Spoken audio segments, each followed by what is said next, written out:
My first guest today is Steve Glowinkowski. Steve's written a fascinating book called It's Behaviour, Stupid. Hello Steve, welcome to the show. Now, the title of your book, It's Behaviour, Stupid, how did that come about? Well, if you cast your mind back to the early 90s in terms of the US presidential elections, the Clinton campaign came up with this phrase, it's the economy, stupid.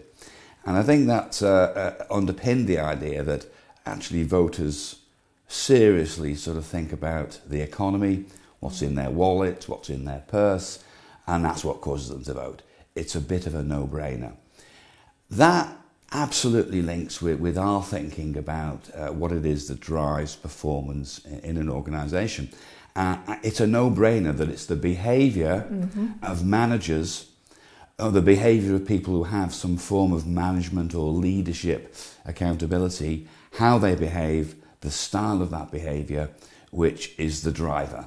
Right. And that's the reason for the title. I guess we feel pretty passionate about that. Well, and that passion comes across in your book. So who is the book aimed at? Because you don't only talk about kind of corporate organisations in the book, do you? You talk about other organisations such as schools and things as well. So what kind of managers are you aiming the book to? The book is aimed at ultimately anybody who has some kind of accountability or responsibility to get other people to do things. Or if you like, another way of phrasing that might be to influence people so that they can achieve outcomes through the behaviour of other people. And an obvious a person in that context would be a manager. But managers exist in all sorts of organisations. They're in schools, they manage schools, they're in chemical factories, they're in retail organisations, and indeed they're in organisations outside of the workplace. So it's really, in a way, aimed at a fairly broad range of people. Essentially, we're talking about what is the behaviour that you need to be really successful in terms of achieving things through the efforts of other people. So what's the key theme of the book, Steve? Well, what we say is that the thing that really underpins excellence in any organisation is the idea of what it feels like to work in that entity. We use the word climate. You might want to use the word organisational climate, and it's the atmosphere of that working environment that you're in. The atmosphere is fundamentally created by what managers and leaders do and how they do it. Their behaviour creates the state of the place, what it feels like to work there. When the climate is a good climate and people have a real sense of purpose and direction, and they feel engaged in terms of the aims and objectives of the organisation, what happens is that they become motivated to perform, to do well.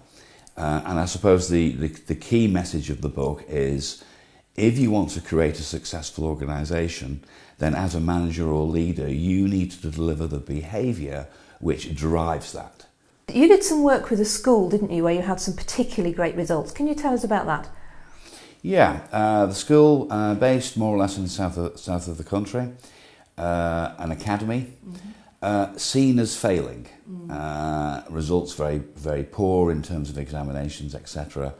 And we got the opportunity to work with the leadership team. That included the head teacher and the colleagues in that group.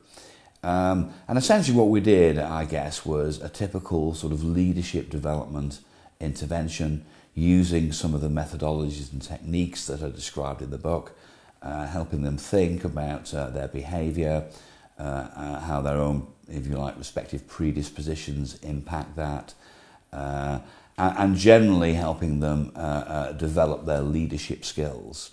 The impact was dramatic.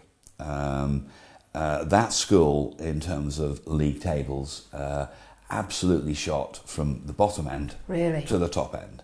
And we're talking about that evidenced in terms of what staff in the schools say about what it feels like to be there, In other words, if you like, the climate is clearly measurably better. Perhaps more importantly, though, are the actual outcomes, and we can observe substantial improvements in examination performance of the children in the school, which of course is absolutely fundamental. And these are children who, you know, would be described as you know, failures, okay, Yeah. becoming successes. What's that about? It's about, we argue, the leadership behaviour that has been absolutely enhanced in that school, providing a fantastic environment within which people can really prosper. The people I mean are the children who are students. Of course. That's fantastic. Steve, thank you very, very much for coming in, sharing your book with us. We wish you every success with it, and I'm sure there'll be lots of organisations out there rushing to buy it now.